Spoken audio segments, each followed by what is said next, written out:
Hey guys, it's Peter, and welcome to my channel, Peterisms, where I tell stories of my life and just little things that I've learned as I have grown into the person that I am today.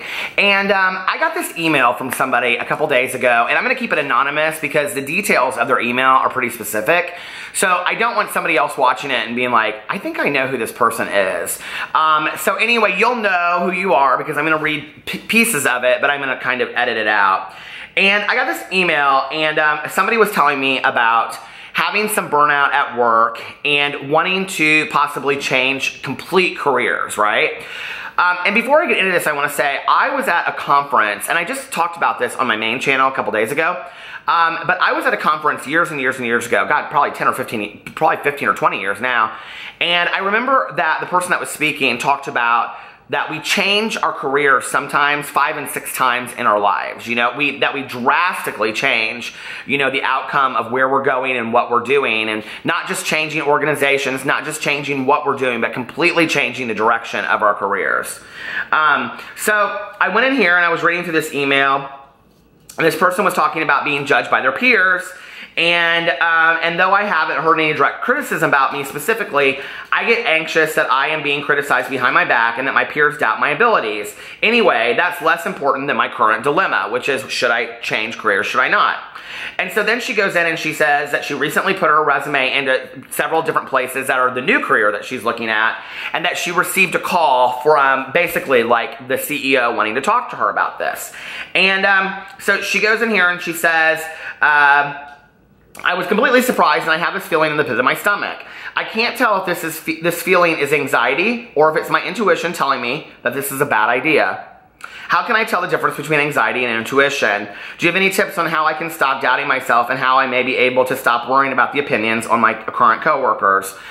Okay, so these are several very, very good questions. And, it's interesting because I am somebody that does believe a lot in intuition, okay? But I don't use intuition often in making huge life decisions. I just don't.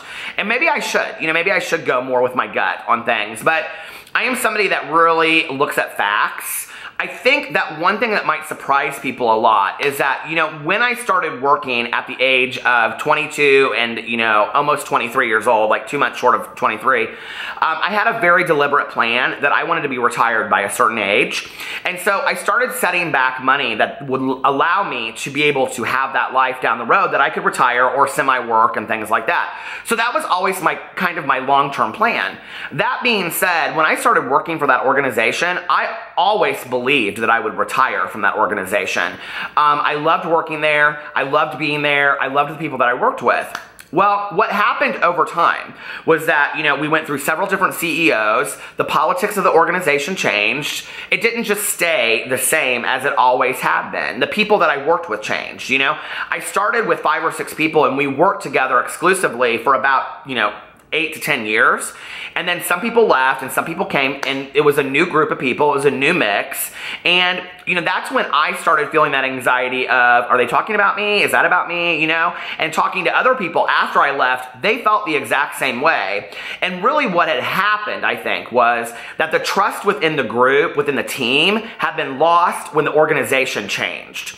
And I am a big believer in the fact that, if you're having problems with the workers on the lowest level, if you are a CEO or an owner of a company out there, please listen to what I'm about to say to you. This is very, very important, okay?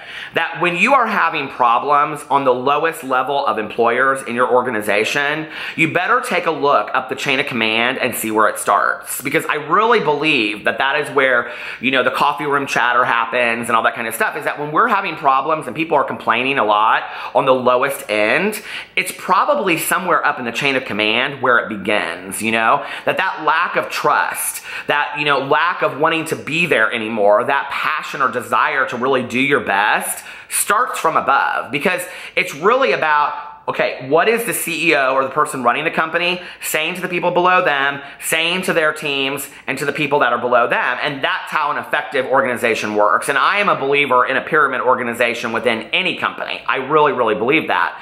And that no one person is more important than the other. If you have that attitude in a company, okay, that your least important, I mean, like in the grand scheme of things. Let's just be for real, okay? If you work in a hospital, somebody that works in a gift shop is probably not as important as the CEO. Let's just be for real, okay? But if you treat the person that works in the gift shop just as important as the CEO, your organization is going to run much smoother. It really is, because everybody wants validation. Everybody wants to feel like what they're doing is important, and every person contributing to the best that they possibly can makes an organization run much smoother. And I think that's why, like for a very long time where I worked, our supervisor was very keyed in to all of us. And then we were just advised to take that to the staff that was below us, so that at any given time, the people below us had somebody to talk to and we had somebody to talk to. So there was never a disconnect. When that disconnect began, when the politics started separating all of this stuff in the hospital that I worked in, then what happened was we couldn't trust each other, we couldn't trust our supervisor, and then everybody was anxious and everybody was irritable and nobody felt like they could trust each other anymore. And what I was suggested at that time was to go to those people and say, hey, are you like talking behind my back? Like, is there something I should know that's going on? Do you have some issue with me? The times I did do that, it wasn't really met with much honesty. Oh, no, I'm not talking about you. I'm not talking about you whatsoever, And then I found out later, everybody told me once I left, because I was the first one to leave, and then everybody like boom, boom, boom, boom, boom, boom, boom, left right after me. Because we were participating in a sick environment working there, right? And what really needed to happen for the place to be successful, and it is successful today, was for all of us to leave. Because the team at that point was just not doing well. And we needed to really all leave, and they needed to revamp the team. That's what needed to happen. Because we were still living in what originally was, and it just wasn't that anymore. It just, we'd all grown up together. We had all like gotten married and met people together. A lot of them had kids, and it just, we were at different places in our lives. And that happens. But change is scary to most of us, right? And that anxiety that you have, which I do not believe is intuition, that this is a bad choice. I think it's fear of, if I take this risk and it doesn't turn out the way that I want it to be, then what's going to happen? Like, where will I be? How will I pay my bills? That is anxiety, okay? That is not like, clinical anxiety, but that's anxiety related to a situation that I don't know what's going to happen if I leave here. Do I take this risk? Do I jump for it, I'm a big believer in, first of all, getting your affairs in order in any situation. So if you're wanting to take a major career change or a major risk in your life, okay, and I am a believer for taking risks. Every risk I've ever taken in my life, maybe not immediately, but down the road has better served me in the grand scheme of things. And it's also, I wouldn't be sitting here making YouTube videos right now had I not left the facility where I was 10 years ago. 10 years ago this year. And, almost 11 years now. Had I not left there, I would never have been making I would never make videos. I would never have written a book, because it opened me up to meeting new people, It opened me up to making some other major life changes in my life, because I just wasn't happy overall. And change is good, but change is scary. And I am somebody that does not love change. I just don't. I have a hard time embracing it. Now I realize that change is good. Change can be good. And if you embrace it, but in a careful way, then your life can kind of take on a positive role, if that makes sense. But I think you have to first get your affairs in order. So don't make a career change if, tomorrow you hate that job, or you get your new job, or you get fired because you can't do it. And then all of a sudden you're like, well, now I can't pay my bills because I was making $150,000 a year. And now I was making 50 and I got fired. I have no income. Well, that's dangerous. Okay. And I always tell people, don't quit your job until you found another job. That's just common sense, right? Because you got to pay your bills. At the end of the day, oh my God, we used to have this nurse that was like our nurse supervisor for a long time. And she said this to us one day. I said something about, or somebody was saying something about, like that we don't get paid enough or whatever, you don't appreciate us. And she said, your thank you note is a paycheck at the end of 2 weeks. We were like, excuse me? Like what? But there's truth to that. We work to make money. Now, I'm a big believer in doing what you love, and my dad and my mom always taught me, my dad used to say to me, do what you love and the money will follow, and if it doesn't follow, then you're doing something that you love anyway, so it doesn't really matter.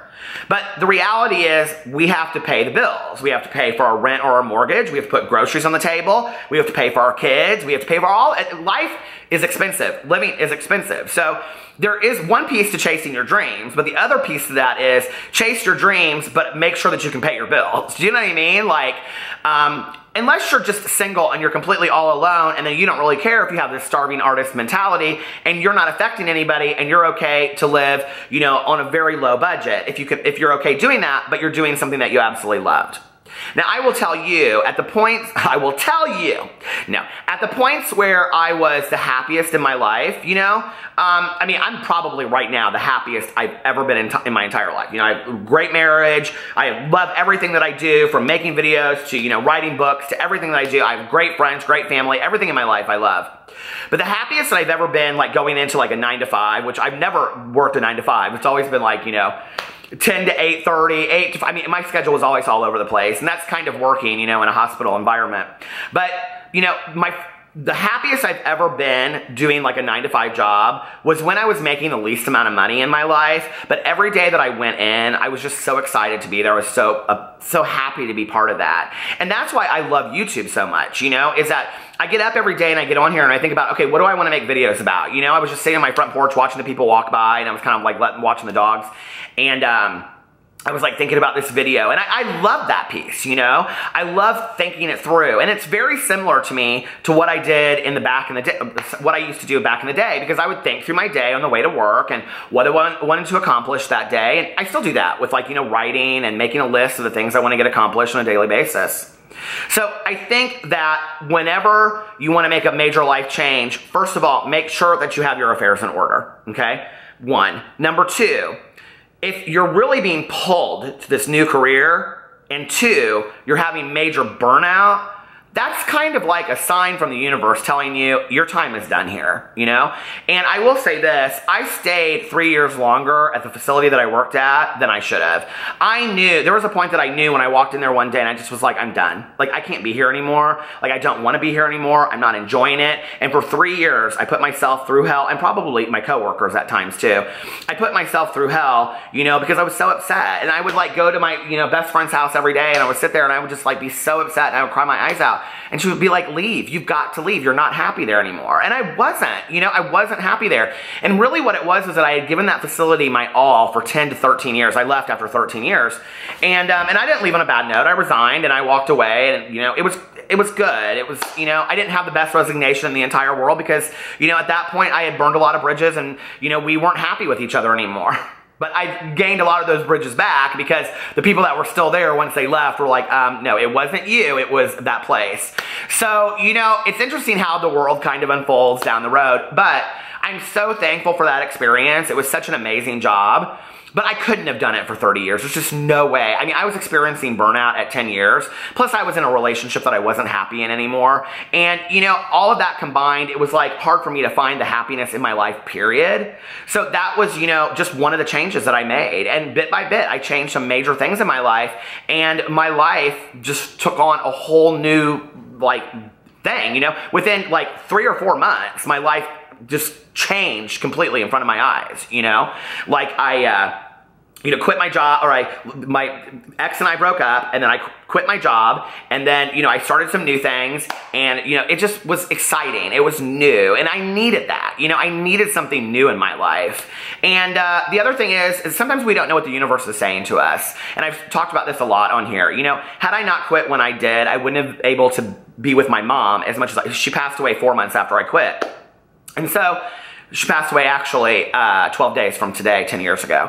And I'm like counting down the days. I don't know why this year, but, you know, because I think it's making me look at where I was then and how grateful I was for the changes that I made, how grateful I was that I took some risks in my life, how grateful I was that for 13 years I had prepared myself enough to make that change, okay? I'm not jumping out of any plane without a parachute. I'm not. And that's just how I choose to live my life. I know a lot of people that jump out of a lot of planes, not sure if there's a parachute there or not. And a lot of times they land safely, and a lot of times they fall right onto the ground. And, you know, they're okay doing that. For me, I'm not okay doing that. I have to have all my ducks in a row because fear of, you know, financial insecurity and things like that is a big issue for me. And I want to make sure that when I look back, I haven't made a choice that I'm going to regret. But I think for anybody suffering burnout, you know, take some time off. You know, talk to your supervisor, change some things up. Say, listen, I've been doing this job for a long time, but I want to do something different. Is there anything that I can do differently that will make me, when I come in here on a daily basis, like feel differently about this? Try that that, you know? Be honest with your supervisor and say, like, I'm suffering from some burnout. Like, I don't know what's going on, you know? Do you have any suggestions? And if you have a supervisor you don't feel like you can talk to and you're suffering burnout, find someplace else to go. It's just not worth it to you. It's not worth it to your life. We spend more time working than we do with our friends and family. That should be a place that you go to that you at least enjoy on some level. And listen, I know people that have, you know, PhDs that work for organizations that they cannot stand, and people that work at McDonald's that love it. So, you know, it isn't about the condition of the place that you work. It's about the condition of your soul when you walk in there. I love you guys, and I will see you tomorrow.